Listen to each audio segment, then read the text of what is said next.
विश्वास, संबंध और समर्पण। युधिष्ठिर के चित्त में विश्वास नहीं है। ठाकुर जी लेकर के भीष्म पितामह के पास गए।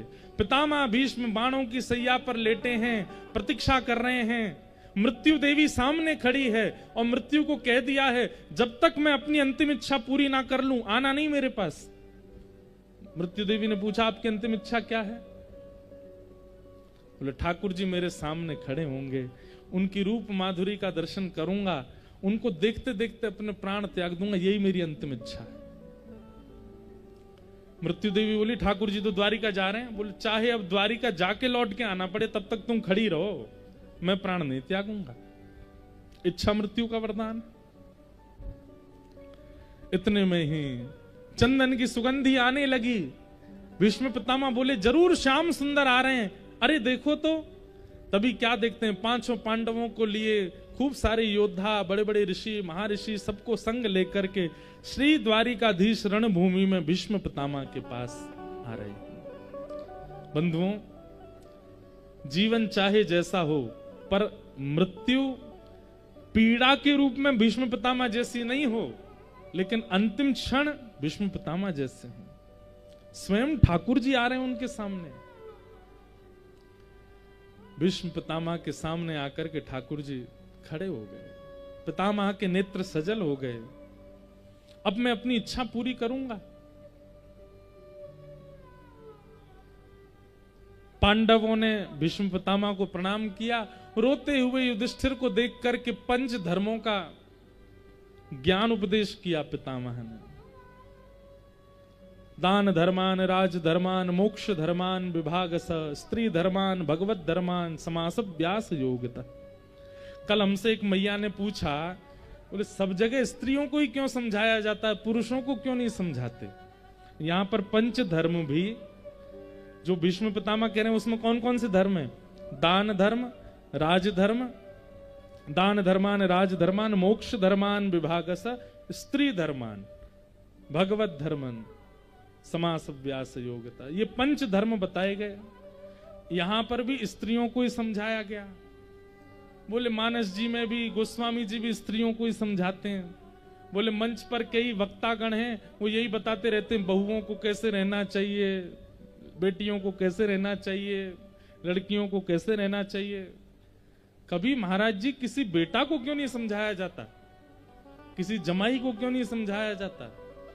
किसी पिता को क्यों नहीं समझाया जाता? हम ही लोग क्यों समझने को बने? तो हमने यथामति यथा योग्य को उत्तर दिया। मैंने कहा मैया देखो, जब मां बाजार जाती है ना, और उसके दो बालक हैं, एक बड़ा एक छोटा, तो जब बालकों के हवाले घर छोड़ के जाती है बाजार, तो किसको समझा के जाती है? छोटे को कि बड़े को? बड़े को समझा के जाती है। ए सुन, मोटर बंद कर देना, एसी बंद कर देना, अंदर से किवाड़ लगा लेना, फोन अपने पास रखना, और ये छोटे भैया को भूख लगे तो बिस्किट खिला देना, और कोई भी आए दरवाजा मत खोलना। अब उस समय बड़ा रोने लगे, हर काम मुझे ही बताती हूँ, इसको बोल के जाओ ना, ये क्या करता है, पूरे दिन खड़ा रहता है, पूरे दिन सोता रहता है। तो माँ क्या कहती है? तू बड़ा है, तू बुद्धिमान है, तू ज्ञानी है, तू समझदार है, तू जिम्मेवार है। ये क्या, ये तो अबोध है। कुछ समझ आई? बताया उसी को जाता है जिसके ऊपर जिम्मेवारियां होती हैं। हमारी प्रार्थना वुमेन एम्पावरमेंट वाले इतना ज्यादा ऐसे मत किया करो कि सब चीज हमें क्यों समझाते। अरे भाई, जिसके ऊपर जिम्मेवारी होती है समझाया उसी को जाता है। जो संभाल सकता है उसी को ही जिम्मेदारियां दी जाती हैं। एक मां, एक महिला पूरे घर को संभालने की जिम्मेवारी रख सकती है। घर के बाहर तो कई बार मित्र भी शत्रु हो जाते हैं, पर घर के अंदर का यदि शत्रु हो जाए ना, तो आपको कोई नहीं बचा सकता। और घर के अंदर का सारा कार्यभार केवल मां के हाथ में होता है। इसलिए आप इसको अन्यथा मत लिया कीजिए कि आपको ही क्यों समझाया जा रहा है, आपको ही क्यों बताया जा रहा है, सारे व्रत माताएं क्यों करती हैं। भाई, व्रत वही करेगा जिसका व्रत फलीभूत होता है। माताएं व्रत करती हैं, उनका व्रत फलता है, उनका व्रत लगता है। एक पुत्र को, एक पति को, एक पिता को। प्राचीन काल में जब फोन नहीं थे, पत्र नहीं होते थे, और उस समय यदि पति 4 धाम यात्रा पर जाता था तो ऐसा हमने सुना है कि पूरे गांव के लोग रोते हुए विदा करते थे। क्यों? 4 धाम यात्रा पर जा, पता नहीं वापस आएगा कि नहीं, फोन तो है नहीं, संपर्क तो होगा नहीं। पत्नी क्या करती थी? बोले पत्नी जितने दिन तक वो वापस नहीं आता था रोज व्रत करती थी, दिया जला करके बैठ जाती थी। क्यों? हमारे शास्त्रों में ऐसा वर्णन है कि व्यक्ति के प्राण 2 चीजों से घटते हैं। 2 व्रत सर्वोपरि माने गए हैं, और इन 2 चीजों का अति सेवन करने से प्राण कम होते हैं, मतलब जीवन आयु कम होती है। पहला खाना और दूसरा बोलना। इसलिए मौन व्रत और अन्न व्रत, इनका प्रावधान है। जब आप अन्न सेवन नहीं करते हैं तो एक पूरा दिन जब आप अन्न नहीं खाते हैं तो एक दिन की आयु बढ़ जाती है। इसीलिए कई व्रत ऐसे भी माताएं करती हैं जो पति के लिए होते हैं, उसमें मां नहीं पाती। कई व्रत, अहोई अष्टमी का व्रत होता है, वो बच्चों के लिए करती हैं। क्यों? उसमें मां भोजन नहीं करती, भोजन ना करके अपनी एक दिन की आयु अपने पुत्र को, पुत्री को, पति को प्रदान करती है। एक दिन ना खा के जो उसकी आयु बची वो दे देती है। इसलिए माताओं को सौभाग्य मानना चाहिए, और भाई लोगों को इस बात का गलत उपयोग नहीं करना चाहिए कि देखो तुमको समझा रहे हैं, देखो महाराज जी क्या कह रहे हैं, तुमको समझना चाहिए, पति के पांव छुआ करो, बच्चों को ऐसे रखा करो, ससुराल में ऐसे रहो। इसके ताने बार बार जो माताओं के ऊपर कसते हैं भाई लोग, ये गलत है।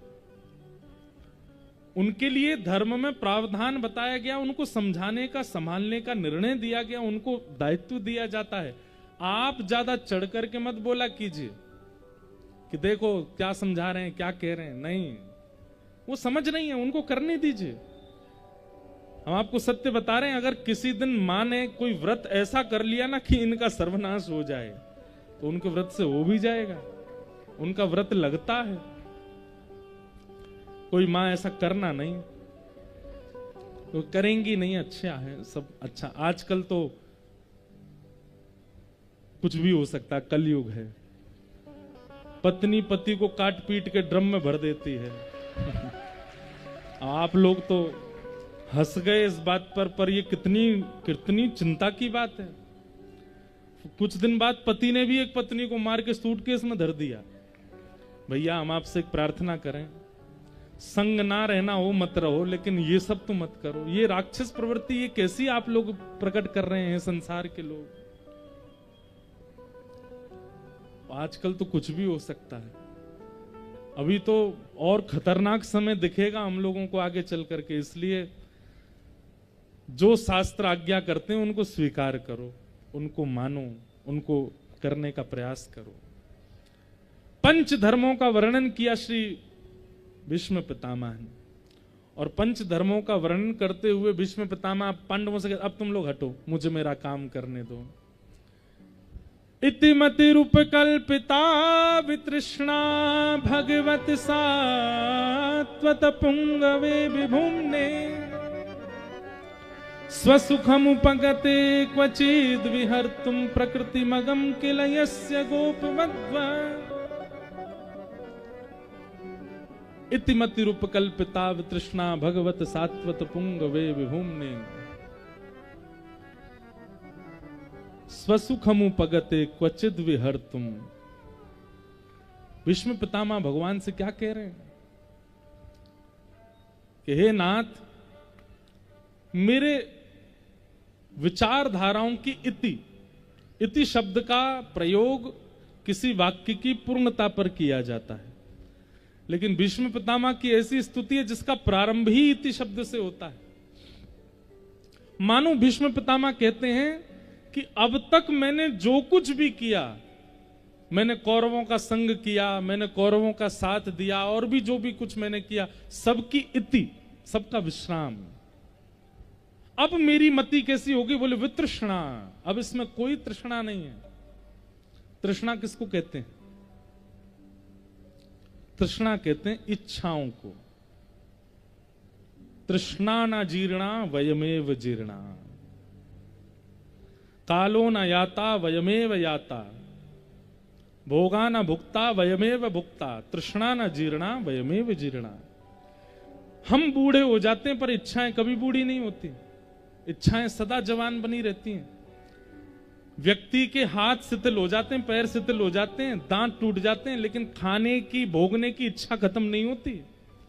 बल्कि 70 वर्ष की उम्र के बाद तो इच्छाएं और ज्यादा प्रबल होती हैं, लेकिन उस समय इंद्रियां काम नहीं करती। उस समय गोलगप्पा कोई खा रहा होता है तो 70 वर्ष के बाद मन तो बहुत होता है कि हम भी खाएं, दांत ही नहीं है। कोई बालक दौड़ता है तो 70 वर्ष के बाद इच्छा होती है हम भी दौड़ें, पर चल नहीं सकते। तृष्णा न जीर्णा वयमेव जीर्णा। भीष्म पितामह कहते हैं मेरे आज तक के जीवन की समस्त विचारधाराओं की इति, और अब मेरी मति कैसी हो गई है? बोले वितृष्णा, अब इसमें कोई इच्छा नहीं है। मैं ऐसी तृष्णा रहित अपनी मति को आपके चरणों में अर्पित कर रहा हूं। समझ में आई कोई बात?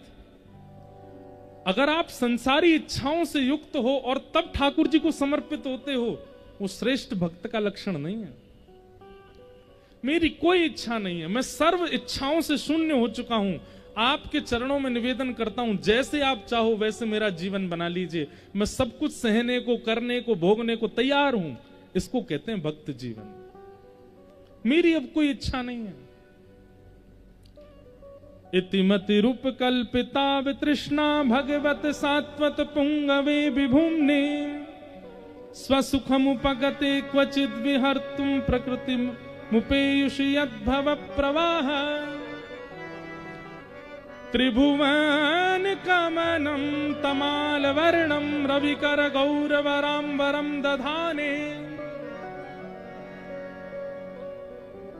भीष्म पितामह, अब ये पूरी स्तुति तो बहुत विस्तृत हो जाएगी, हम थोड़ी सी बात कह देते हैं। भीष्म पितामह ठाकुर जी से कह रहे हैं, हे ठाकुर जी, मैं प्राण त्यागने से पहले अपनी अंतिम इच्छा पूरी करना चाहता हूं। भगवान बोले क्या है तुम्हारी अंतिम इच्छा? बोले मेरी एक बेटी है, कुंवारी है, उसका ब्याह करना चाहता हूं। भगवान बोले पितामह, तुमने तो ब्याह ही नहीं किया, तुम्हारा तो विवाह ही नहीं हुआ, फिर बेटी कहां से हो गई तुम्हारी? भीष्म पितामह कहते हैं इस संसार में हर व्यक्ति को आपने एक बेटी दी है, और उस बेटी का नाम क्या है? मति। ये कुंवारी है। इधर देखिए, बहुत ध्यान से सुनिएगा। ये बेटी कैसी है? मति रूपी बेटी कुंवारी है। इसको पसंद तो बहुत आते हैं पर टिकती कहीं नहीं है।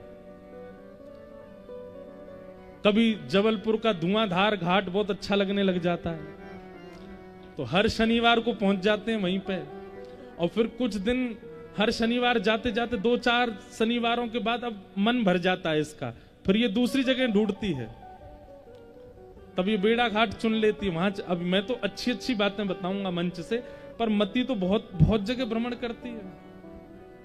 कभी इसको गोलगप्पे अच्छे लगने लगते हैं तो वही पाती है, कभी इसको बड़ा पाव बढ़िया लगता है तो वो पाती है, कभी इसको पिज्जा अच्छा लगता है वो पाती है, कभी इसको दही बड़ा अच्छा लगता है तो वो पाती है।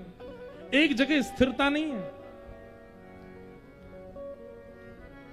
कभी इसको कोई देश अच्छा लगता है, कोई शहर अच्छा लगता है, कोई व्यक्ति अच्छा लगता है। कभी कोई गांव की सुंदरी भा जाती है, उससे ब्याह करने के लिए माता पिता के पास जाता, हमारा ब्याह करा दो इसी से, और फिर ब्याह होने के 2-3 वर्ष बाद फिर इस मती का मन भर जाता है, फिर कोई और प्रिय लगने लगता है और फिर सर्वनाश की ओर ले जाती है। हमारा ब्याह भी हो जाएगा, हमारा जीवन भी प्रारंभ करा देगी, हमको सब जगह ढकेल देगी, लेकिन खुद कुंवारी रहती है, कहीं एक जगह टिकती नहीं है ये मति। भीष्म पितामह कहते हैं मैं अपनी इस कुंवारी मति का आपसे ब्याह करना चाहता हूं, आप इसको स्वीकार कर लो, क्योंकि ये मति पूरी दुनिया में घूम करके स्थिर नहीं होगी। एकमात्र श्री कृष्ण के चरणारविंद हैं, एक बार वहां लग गई तो वहां से ये कभी नहीं हटती है, ये उन्हीं की हो जाती है। गिरधर छवि पे अटक्यो मेरो मन, गिरधर छवि पे अटक्यो, सजल श्याम घन वरण लीन है, सजल श्याम घन,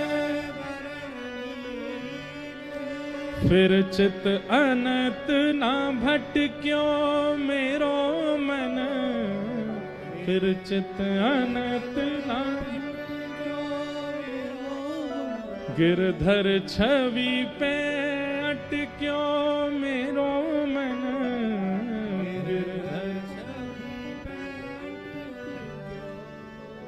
अगर मैं इस विषय पर कथाएं सुनाने लग जाऊं कि किस किस की एक छवि पर ही ठाकुर जी में अटक गया, तो 7 दिन की अलग से कथा हो जाएगी। रसखान एक बार देखा है केवल, और एक बार भी केवल चित्र में देखा था रसखान ने। रसखान को रूप देखने का लोभ था, सुंदर रूप देखता था। एक बालक उसको इतना भा गया, रोज उसको लेके चला जाता था अपने साथ। एक दिन ब्रज से कोई गए, उन्होंने कहा तुम रोज इस बालक को ले जाते हो, उसके माता पिता इतनी चिंता करते हैं। रसखान बोले तो शाम को छोड़ भी तो जाता हूं, मुझे इसका रूप अच्छा लगता, पूरे दिन देखता हूं, ये जैसे हंसता है, जैसे बोलता है, जैसे चलता है, मुझे बहुत अच्छा लगता है। तो वो ब्रजवासी, अच्छा तो तुमने अभी नंद नंदन नहीं देखे? रसखान बोला कौन है नंद नंदन? बोले हमारे ब्रज के नंद जी को लाला, तुमने अभी उसकी छवि नहीं देखी। रसखान बोला कोई भी हो, मैं दावे से कह सकता हूं इस बालक से ज्यादा सुंदर नहीं होगा। तो ब्रजवासी जोर से हंसने लगा, वही तो बात है, अभी तुमने देखा नहीं उसको। रसखान बोला कैसे दिखेगा? बोले रुको मैं थोड़ी सी छवि दिखाता हूं। अपने झोला में से एक चित्रपट निकाला ठाकुर जी का, हाथ में मक्खन लिए ठाकुर जी, 2 दतुइयां दिख रही हैं, घुंघराले केश मुखमंडल पर आ रहे हैं, ऊपर सुंदर जूड़ा बना रखा है, कमल नेत्र ठाकुर जी के, सांवले सांवला स्वरूप है, गुलाबी गुलाबी गाल है, मधुर मुस्कुरा रहे हैं। ऐसी एक सुंदर छवि उन महापुरुष के पास थी। वो छवि दिखाई, देखो ये है नंद जी को लाला। छवि देखते ही रसखान तो बौरा गया। बोले सच में ये बालक है? कहां पर है? बोले वृंदावन में। उसी समय सब छोड़ करके वृंदावन चले गए और सबसे जाके कहने लगे कैसे मिलेंगे वो ठाकुर जी? किसी ने कहा कंठी माला पहनो, रसखान कंठी पहन के रहने लगेगा। किसी ने कहा तिलक लगाओ, रसखान तिलक लगा के रहने लगे। किसी ने कहा सत्संग में आता है वो, तो वृंदावन में जितने सत्संग होते सब में जाते। किसी ने कहा यमुना स्नान से मिलेंगे, भिक्षायाटन से मिलेंगे, मधुकरी से मिलेंगे, जो जो जो बताता सब करता रसखान। और एक दिन आहा, रसखान बैठे हैं यमुना जी के तट पर। एक जगह वर्णन आता है कि रसखान कंठी गले में कैसे पहनते थे। हम लोग तो गले में पहनते हैं, गले में भी पहनते थे, कानों में भी पहनते थे, हाथ में भी पहनते थे, इधर भी पहनते थे, एक बड़ी कंठी कमर पे भी पहनते थे। किसी ने उनसे कहा रसखान इतनी कंठी क्यों पहनते हो? बोले मैंने सुना है ये तुलसी की माला पहनने से कृष्ण मिलते हैं। अब मैं तो मिलेच्छ हूं, पता नहीं एक माला से मेरे पर कृपा होगी कि नहीं, मैं तो पूरे अंग में पहन ली है कि मुझे मिल जाए एक बार। और एक दिन श्याम सुंदर त्रिभंग लली स्वरूप धारण करके रसखान के सन्मुख प्रकट हो गए। वो छवि देखते ही हाथ कांपने लगे, नेत्रों से अश्रुपात होने लगा, मुखमंडल बोल नहीं पा रहा है। और तभी वृंदावन में एक अद्भुत प्रेम लक्षण भक्ति वाले श्री रसखान का प्रादुर्भाव हुआ। एक क्षण, एक छवि यदि दिख जा, मतलब मैं कहना क्या चाहता हूं, ये मति कुंवारी है, और ये मति, आज की भाषा में कह दूं, बुरा नहीं मानिएगा, ये मति जो है ना, इसका चरित्र अच्छा नहीं है। ये एक की नहीं हो सकती, ये सबकी होती है, कभी इसकी, कभी उसकी, कभी कहीं, कभी कहीं, कभी कोई भोजन वस्तु प्रिय, कभी कोई स्थान प्रिय, कभी कोई व्यक्ति प्रिय। हमारा शरीर एक बार को एक का हो जाता, पर मति एक की नहीं होती। मति तो केवल और केवल श्याम सुंदर की हो सकती है। इसलिए आज भीष्म पितामह कह रहे हैं, संसार की इति और इस मति को मैं आपको प्रदान करता हूं, मेरी इस कुंवारी बेटी मति से आप ब्याह कर लो। भगवान बोले, भैया मति से पूछ तो लो, उसको हम अच्छे लगते हैं कि नहीं। भीष्म पितामह कहते हैं, त्रिभुवन कमनम तमाल वर्णम रविकर गौरवराम्बरम दधाने वपुरलक कुलावृताननाब्जं विजय सखे रतिरस्तु मेन वद्य। हमारे ब्रज में एक बात कहते हैं, जब ठाकुर जी ने भीष्म पितामह से कहा कि तुम्हारी मति को हम अच्छे लगते हैं कि नहीं, एक बार मति से पूछ लो, तो भीष्म पितामह हंसने लगे और हंस करके बोले, आप और अच्छे किसको नहीं लगते ये बताओ। अरे महाभारत युद्ध में कौरव जब अर्जुन को बाण मारने के लिए प्रत्यंचा चढ़ाते थे ना, तो आपको देख करके कभी कभी उनके हाथ पैर कांपने लगते थे। इतने सुकोमल रथ के सारथी बैठे, हम अर्जुन को कैसे बाण मारें। आधी से ज्यादा बार तो अर्जुन इसलिए बच गया क्योंकि आगे आप बैठे थे।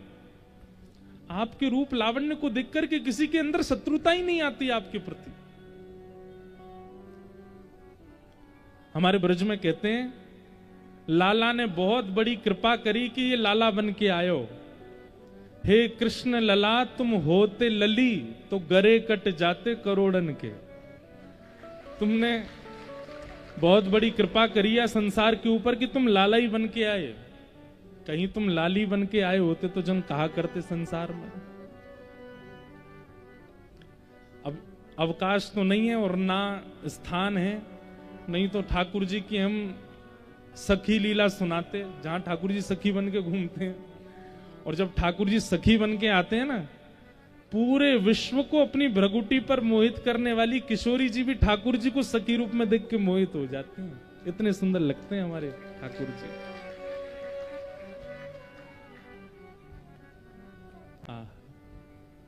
हम तो अपने ठाकुर जी को भी सखी बनाते हैं। राधाष्टमी वाले दिन हमारे लाला चूड़ामणि पहनते हैं, चुनरी ओढ़ते हैं, सुंदर लहंगा पहनते हैं, साड़ी पहनते हैं, सखी बन के घूमते हैं।